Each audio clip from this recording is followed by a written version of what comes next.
Hello and welcome to this video once again, and it's me Charles with you.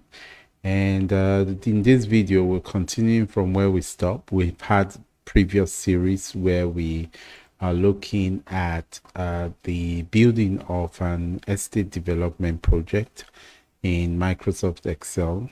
It's a 48 months model that we're building here, and it borders on building a commercial building, build to own, so that you could have tenants in there.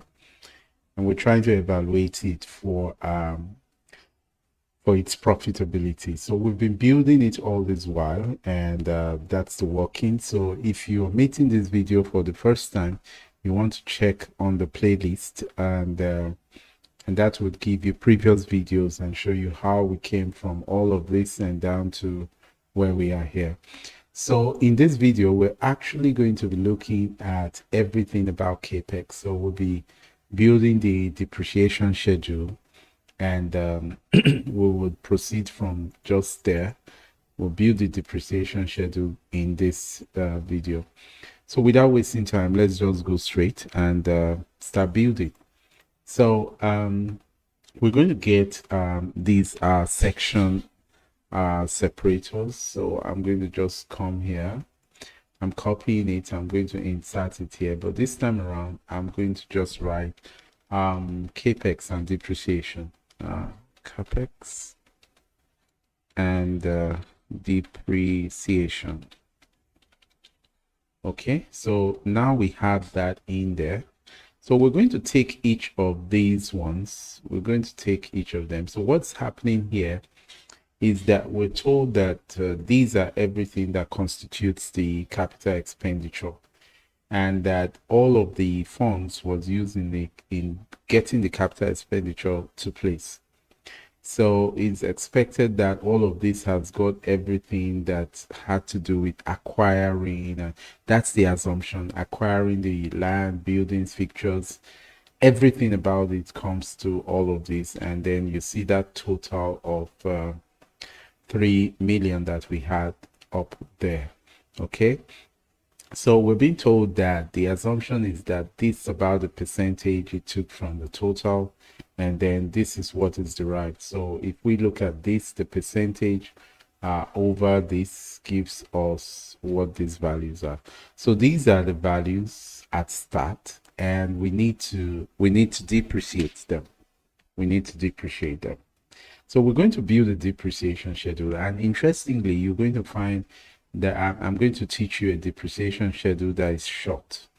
If we wanted to do something like 50 years, we might be going through some kind of 50 years of rows, columns, quite long, and things like that. But Microsoft Excel 365 came up with a function that makes it quite easy for us to build.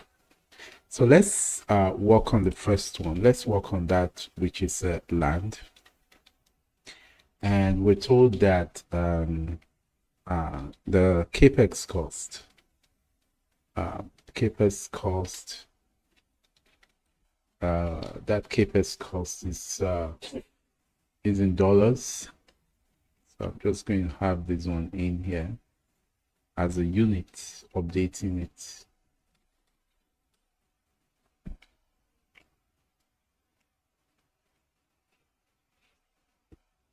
And we're going to bring the value, and the value is going to be this in there. And what we do is that to show that it's an external link, we're just going to put that one. We're just going to put that one there. So why is it up here? Everything should be centered. Okay. All right. So so we're going to have that one there. Now we're going to build the schedule. The schedule is going to have an opening. It's going to have cost of acquisition or capex acquisition cost, and it's going to have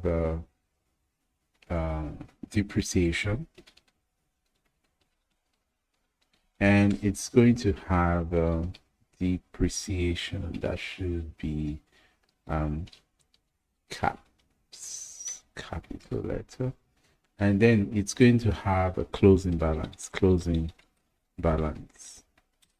Okay, so with this one we are as good to go. So we already know what the cost is, and that cost is going to be here. So I think let's take this one out from here, bring it in here, paste it. So we'll use this row, but for now let's just have it in one place. So all acquisition will come in here.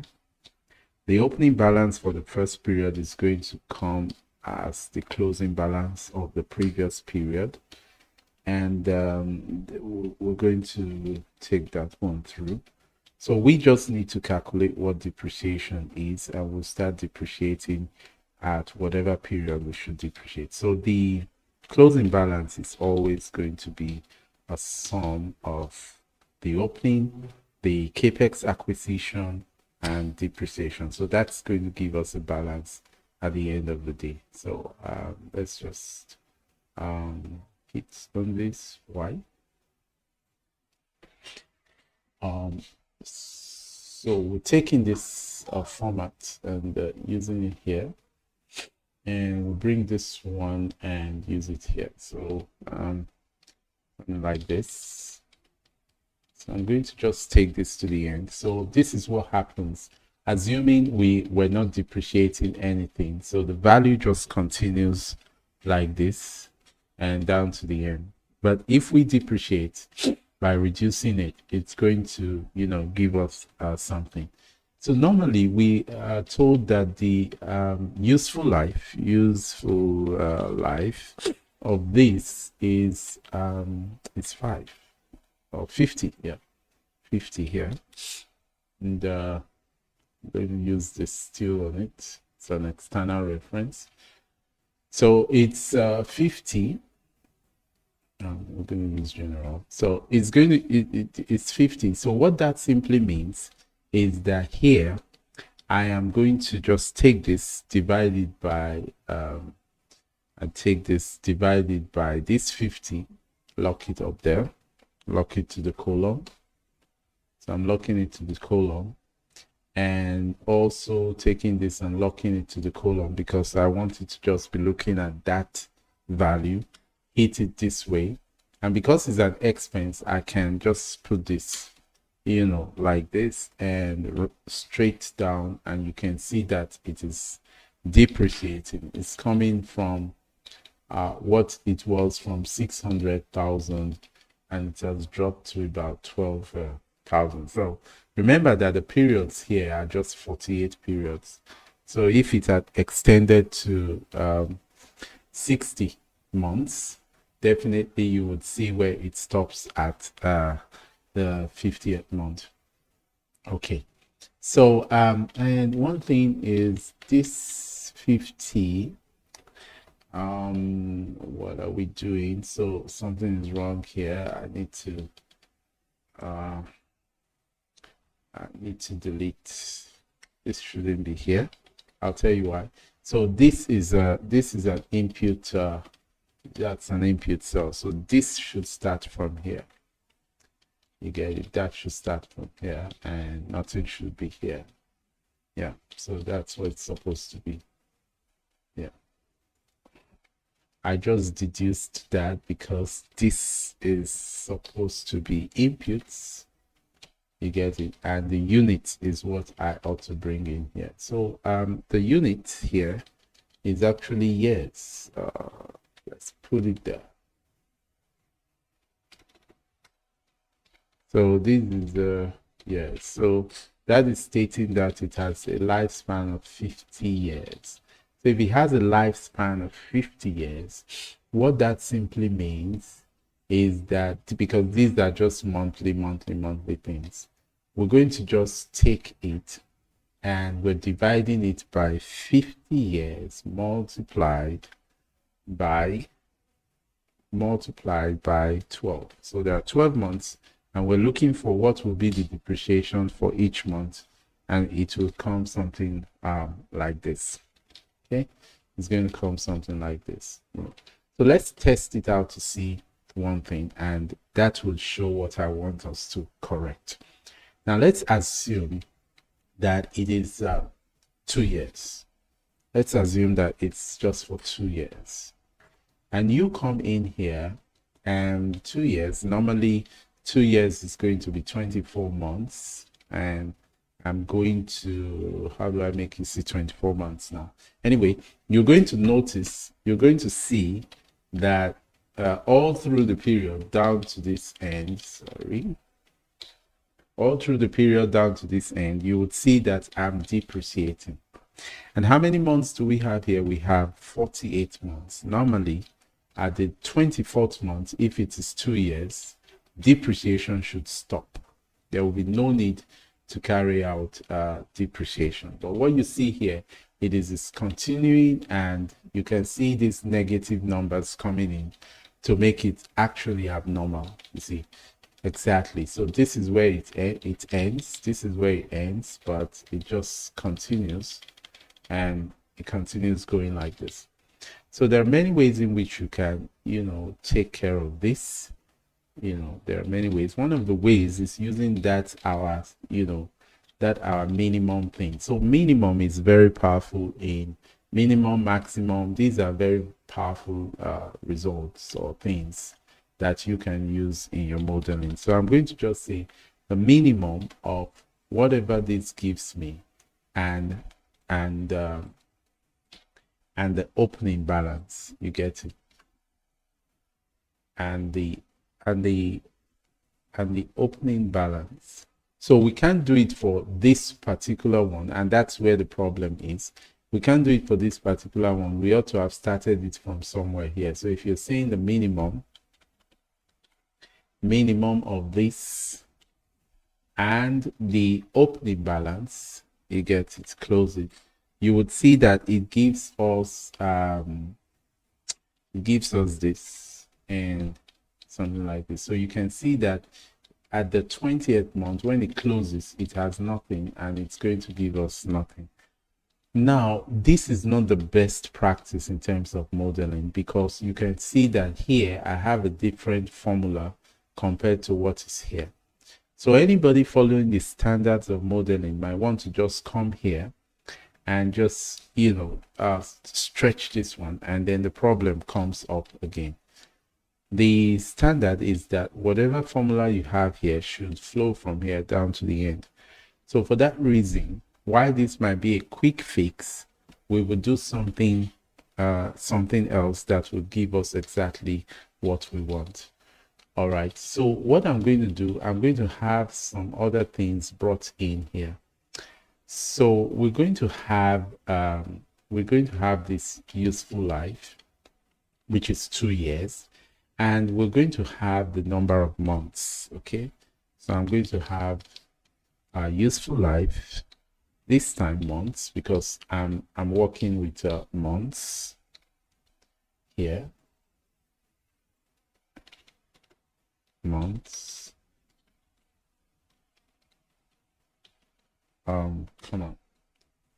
So months. So here, what I'm going to do, I'm going to take this, whatever value is there, multiply it by 2, and I have this 24 here. So 24 is not an external, it should be just black in color. And so what I'm going to do here is a little interesting, and I want you to take note of it.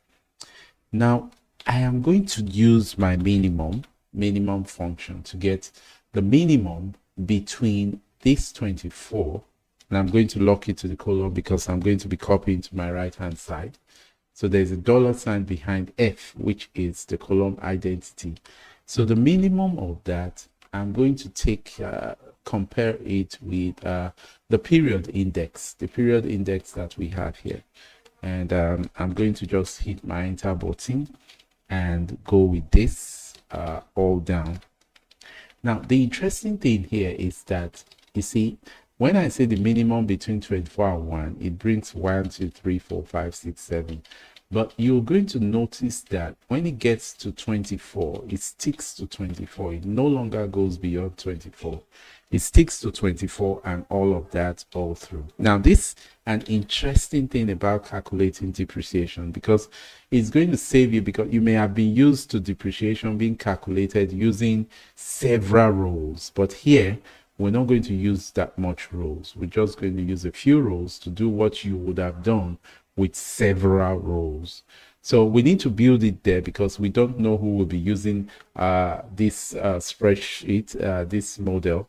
So anything could be done inside. So we just need to build it in a way that whichever way, whichever inputs comes in, we'll be able to use it. Now, after we've done that, we're going to do something. And this time around, I'm going to use a function that you'll find in Excel 365, which is a take function. We're going to use a take function. Now, let me just quickly explain what a take function does. So if you have a take, let's assume you have this, and you tell the take function to, take this, that's my array. And then I tell it rows. Actually, I'm not doing rows because I didn't put the numbers in a row. It's so they have columns. This column 1, 2, 3, 4, 5. So I'm just going to put a comma to just say, well, nothing about rows, but how many columns. If I say I want 1 column, it's going to return 1 for me. If I come here and say I want 2 columns, it's going to return 1 and 2 for me. If I come here and then do 3, it's going to return the first 3 columns for me. You get it? Now, if I come here and say -1, you know what it's going to do? It's going to return the last number because it's going to look at the entire array and take the last number out for me. And that's very, very important.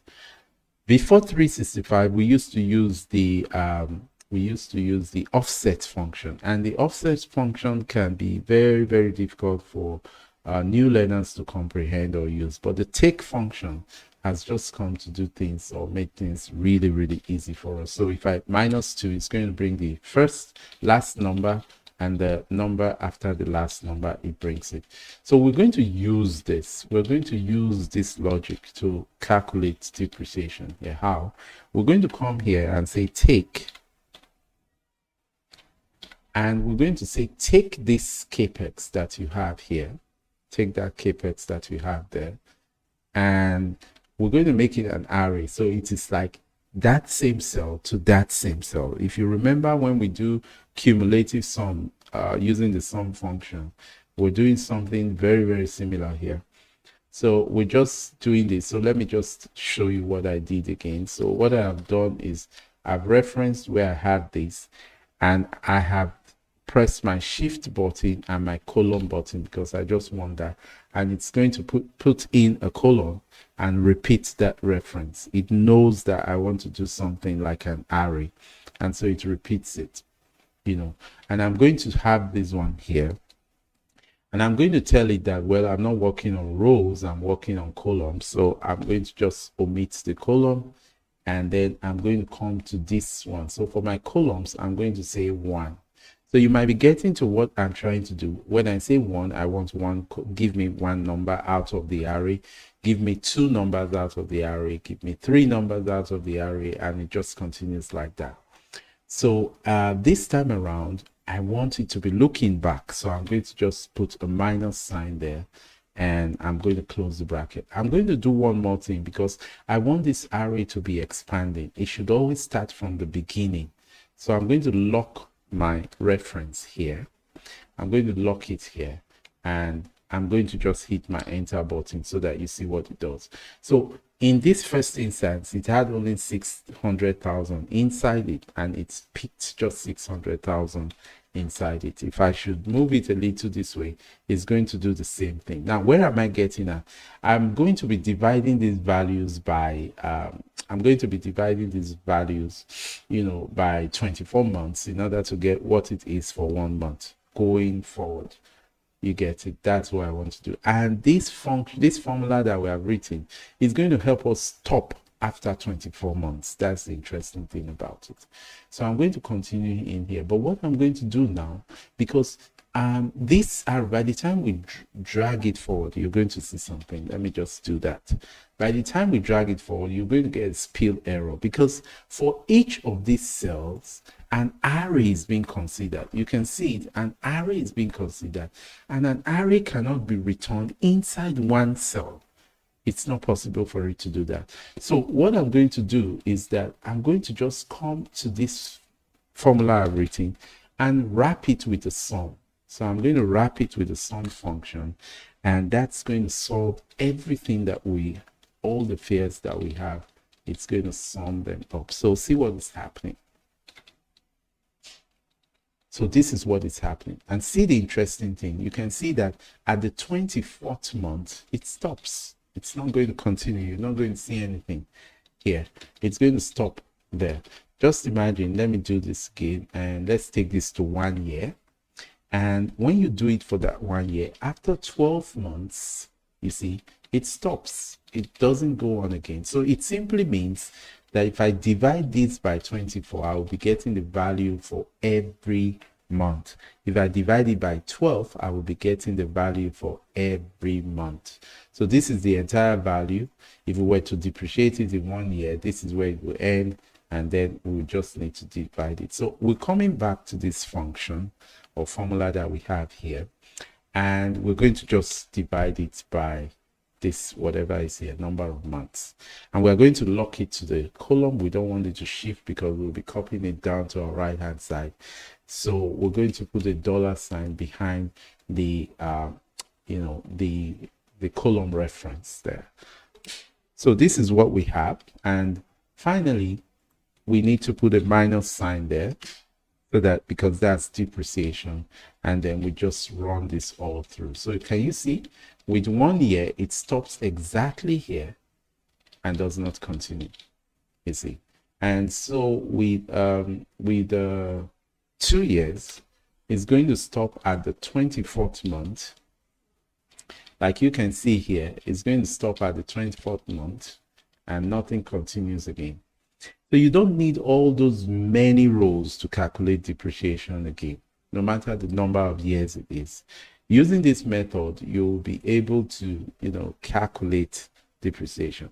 So if you have a Microsoft account, that's an email account also, you could use the Excel that is on the online version of the Excel to do this, because you'll be able to get the take function, and actually the take function is easier than using the offset function to achieve that.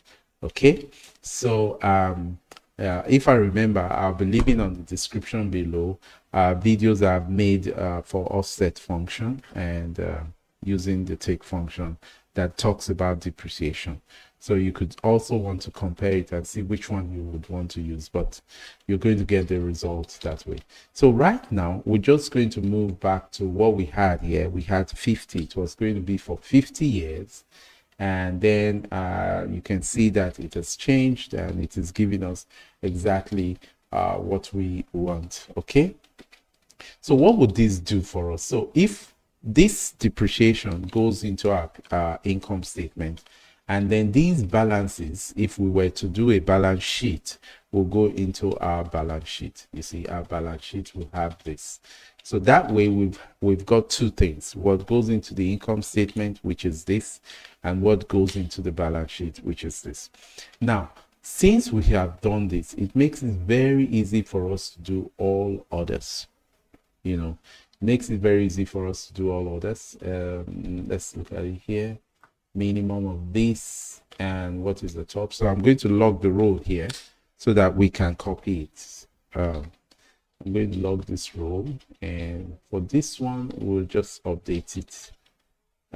We would update this one, and this one still remains. This one still remains. You might be wondering what I'm trying to do. What I'm trying to do, I want to make our work faster, and so what I'm going to do is just this, and each of these will be dollars.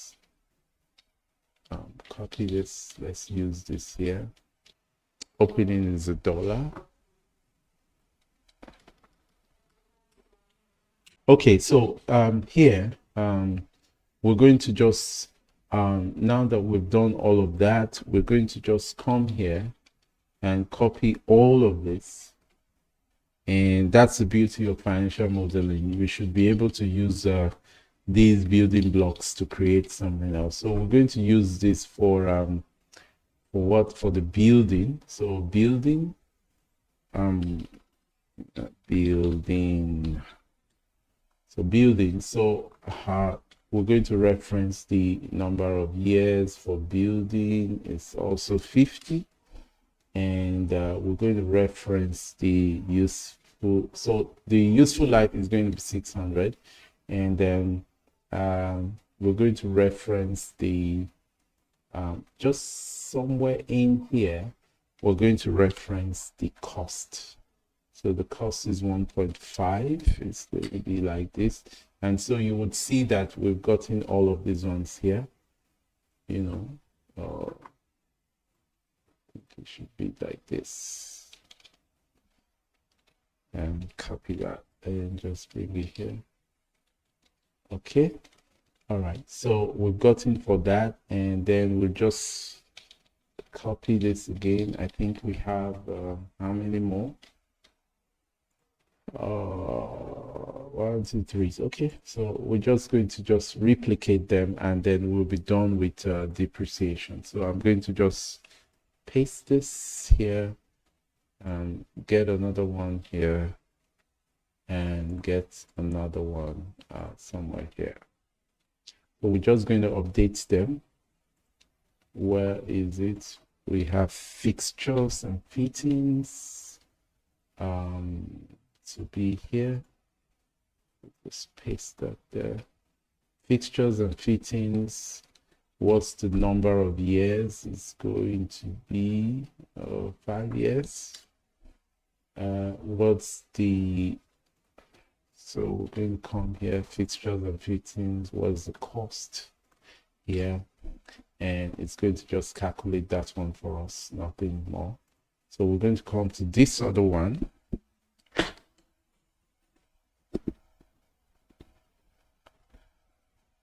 We're going to come to this other one, and where is it? Plants. All right, plants. So plants, let's just have this plants there. Number of years, we're going to just link to it. Plants is 10. And what's this one? So this particular one is the cost for the plant. I think that's this. So you see it's all there, and this green shows that this one is just an input from outside, and then that's what this is. And then the oh. So what do I do now? All right, it doesn't disturb anything, which is the last one, motor vehicles. So I'm going to just pick this, put it in here, and just link to it. So motor vehicles is 4 years, and the value for motor vehicles is where is it? The value is 150. Okay, and so that calculates this. Now there is one interesting thing about this kind of models that helps you to get everything really fine. You see, now let's look at that of vehicles. So vehicles is 4 years.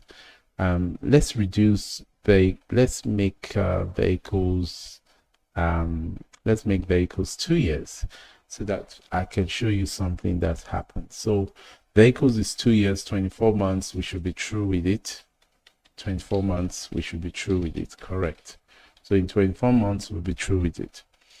And what if after 24 months you decide to, buy the vehicle, you decide to spend this amount of money again to buy vehicles, and possibly this time you bought vehicles for about 200,000. See what's going to happen. So because of a model like what we have done, you'll see that our depreciation is going to start like this. So you see, it starts like this and it's going to go for another 24 months. So you can see that at another 24 months, it's going to expire. It's going. So this kind of modeling allows you to do things like replacement capex. You know, if there's anything like replacement capex. Apart from that, you may have, maybe after 1 year, did some maintenance on your vehicles that took about 30,000, you know, something like that, and you can see that there's an increase from what it was here to what it is here. You get it? So there has been an increase in depreciation, and it's going to maintain that. And you see, the good thing is that when I get to 24 months, my first 24 months, you will notice that there's a drop. You get it? My first 24 months, there's a drop, and so your depreciation, which was 750, has now dropped to 250, and that is because this 30,000 still continues. It has not done its 24 months, but the previous capex spend has done 24 months, and that's over. So that's the beauty of this kind of model. It would be able to get you depreciation. So that's it for depreciation, and we would leave it at that. In the next video, we've done everything about construction cost model. We've done everything about revenue. We've done everything about the expense. We've done loan amortization. So if you don't, just check the playlist and you're going to see everything there. Then you have profit and loss. We'll be doing the profit and loss, you know, in our next video, and if time allows, we might be able to just do the cash flow in there before we start doing discounted cash flow and looking at other things. So as you can see, there's still interesting things to learn.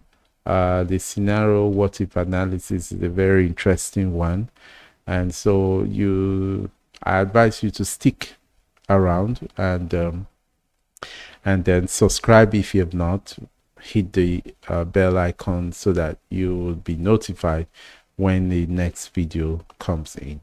But I'm making every effort to ensure that every subsequent video comes a day after. You're going to get the videos and you're going to watch it. Thank you very much for watching this video, and I'll see you in yet another video.